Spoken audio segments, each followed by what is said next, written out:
So I'm going to introduce our next speaker, Dr. Nancy Markowitz from San Jose State University. She directs the San Jose State University Center for Collaborative for Reaching and Teaching the Whole Child. That's a good name.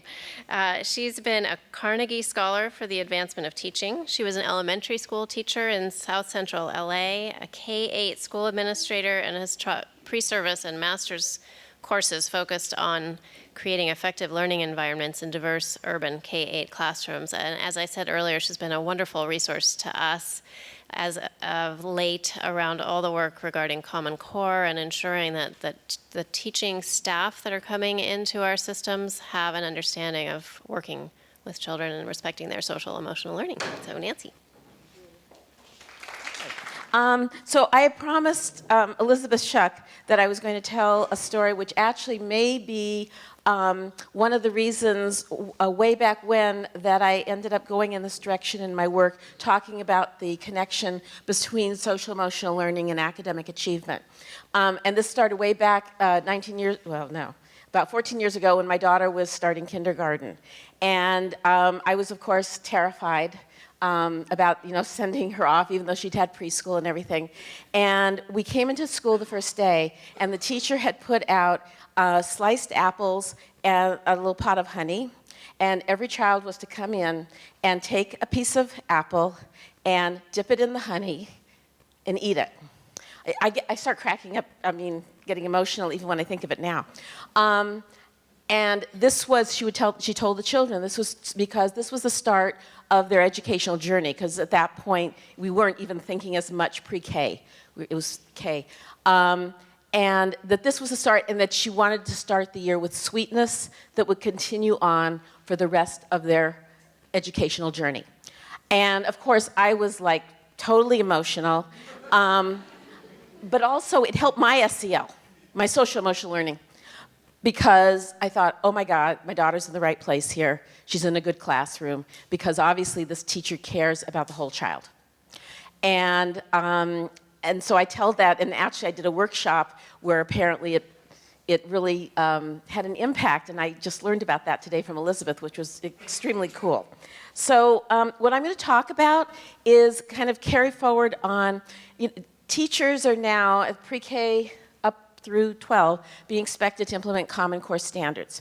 And what I have seen is a real disconnect in people's understanding of, there's Common Core over here and all these expectations for academic achievement, and then there's SEL over here that's getting a lot of attention.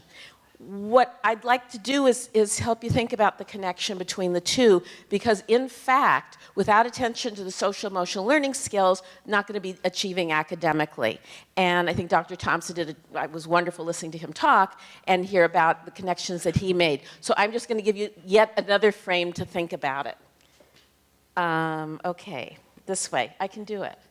Okay, so first of all, just a little background on the collaborative that we started at San Jose State, which is our goals for the collaborative for reaching and teaching the whole child is to integrate social emotional learning into classroom practice. So we're not talking about a separate program. We specifically did not want to develop a separate program. We wanted to figure out what does it look like in literacy, what does it look like in math, what does it look like in science, et cetera, to include what social emotional learning skills are needed in order to succeed in the academic skills. And so we wanted to connect with Common Core. We also wanted to create an effective learning environment where students experience academic success because we're attending both to the SEL and the academic skills. And we're very interested in creating a pipeline of highly experienced teachers who have these skills. So we're really focusing in our collaborative on pre-service preparation. But guess what? When you do that, you're interacting with the schools. And that's one of the ahas that we like to make clear out in the field, is that because we're working with cooperating teachers, we're working with administrators when our student teachers are out in the field. So right from day one, as they are preparing to be teachers, they are also impacting kids. And that leads us to providing ongoing support for teachers in the field and actually administrators as well. So why is this work important? And I think I can't do much more than what Dr. Thompson did, but I'll just give my own little piece anyways. So lower absenteeism and fewer suspensions, you've seen that in the news. It's a huge issue, and people are trying to deal with it. Kids in Common's been doing a lot of work initiatives on that. And attention to social emotional learning addresses this absenteeism and suspension issue. Fewer disruptive behaviors, because you're attending to it. And again, you've heard a lot about that this morning. Increased attention, a sense of belonging. One of the things we know is that we have a lot of kids who leave school without finishing high school. They don't feel like they belong. They're not connected. And that starts way back in pre-K and continues on. And I think the early years really set that environment of like, there's community, I matter, I belong, it matters that I'm here. Reduced problem behaviors, and you heard some about that. And increased engagement in learning. If you're not engaged, you're not going to be learning. So what we did was, and this is related to the folks who just spoke on PBIS, we're talking about a common language. We have felt the same way, that a common language is incredibly important for teachers to have if we're going to make a difference, and we're actually going to get this to spread the issue of social emotional learning being part of what we think about as teachers and as administrators. And so we at San Jose State in our collaborative decided, after looking at a lot of different ways of slicing and dicing it, and there are lots of wonderful categorization systems, we decided to go with CASELS, which is the Collaborative for Academic, Social, and Emotional Learning. If you haven't looked them up, look up casel.org. And it's a wonderful set of resources. And they divide it up between what's inside, so the self-awareness and self-management skills, and then the social awareness and relationship skills. And again, it's just different wording, kind of different ways of talking about it, but it's very, it's what Dr. Thompson was talking about earlier. And then the responsible decision-making that ensues when you've got that going. So then our challenge has been to take this framework and say, okay, for our courses at San Jose State, what do we want to have in the courses that addresses those dimensions? So what do SEL skills look like in math? What are needed? What are needed in literacy development? What are needed in science development, et cetera? And the other thing that we came to realize, and something I really want to stress here, is that when we're talking about social emotional learning skills, we're talking about the teachers as well as the students. And I was really glad to see that brought up by the principal at Laurelwood, because that is so important. Teachers are under an incredible amount of stress, and I'm actually going to take a moment at the end, I hope, and make a connection to SEL for teachers as well. But we decided that we wanted to create a new acronym, because in education, why not, right? But it's social emotional dimension of teaching and learning. And we did that very specifically to say, we're looking at teachers' own development of social emotional learning skills that are needed in order for them to then create and manage an effective learning environment and create a safe environment for kids and a productive one for learning, and then also to be able to increase the teacher's ability to foster social and emotional learning skills in their students. But what we didn't want to do was say, we got to do this to the kids, because it's not just that, it's interactive, and I think you've gotten that a lot this morning.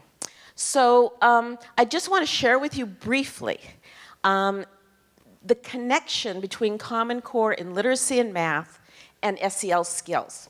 So this is a lot of words on a page for a PowerPoint, but you can see, and these are just samples of Common Core standards that we picked out in literacy. And so you've got participate in collaborative conversations with diverse partners. Well, you can think about all the skills that are required in terms of the academic content that's needed when they're doing this. But what we sometimes forget is that they've got to be aware of the strengths in self and others. They've got to have some cultural competence. They've got to have empathy. So if a child is having difficulty expressing him or herself, they have patience to wait for that. Children need to feel safe that they will even bring up an idea, that they will even engage. And so you've got another standard, ask and answer questions to seek help. Well, they've got to be able to identify for themselves that they need help, and they've got to feel safe to ask for the help, and they've got to have the persistence to do it, the resilience if there's a problem when they do it, and just the courage to do it. I remember as a child, I did not have that courage, and I was quiet. Pretty much till grad school. And then I let it all out. And then you look at expresses thoughts, feelings, and ideas clearly. That's in the Common Core standards, that they're expected to do this. You can see they need those SEL skills in order to be able to do it. So you can actually start talking with teachers at the pre-K through third grade level and actually show them the standards and have them look at them and say, here's those standards, here's the dimensions, and you might use, the CASEL ones or something else, but something that's a common language for the group that you're working with, and say, so what are the connections? What do you see? And teachers automatically start making the connections. And it helps them say, like, oh my gosh, it's not like I'm being asked to attend to social emotional learning on the one hand, and I'm being asked to attend to Common Core on the other hand, which is what we're always doing to teachers. It's like one more thing. And that's where they shut down and say, I can't do it. And what we need to see is that it's not a question of that at all, that it's really, really connected. So let's look at math. And math is really extraordinary because that's always one where there's so much math phobia and so much concern about that.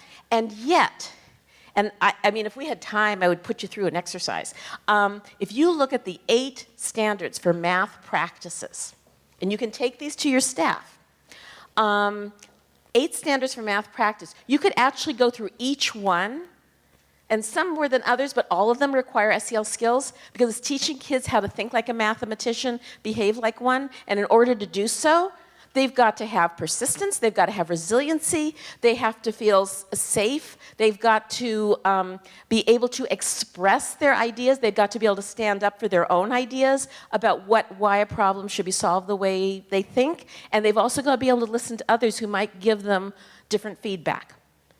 And those are skills just like learning how to do fractions or learning your basic facts.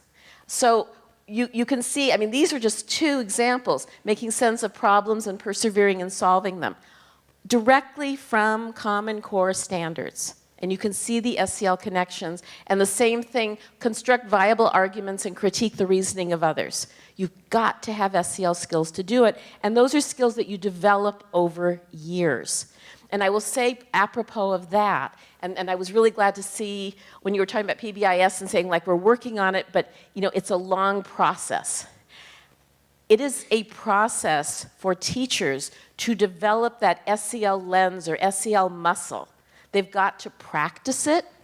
And that one of the things we realized in our collaborative is that we started developing written teaching cases and videos that teachers can use or administrators can use to look at and ask questions about it and use an SEL lens to examine it and examine educational practice from that perspective.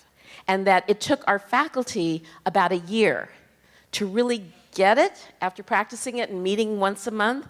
And with that, they were then able to start embedding it in their courses, which they have now done. And what we're hoping is that we're going to be working with other institutions of higher ed who are doing teacher prep, and that we will be able to help them and provide them resources so maybe they don't have to start from square one.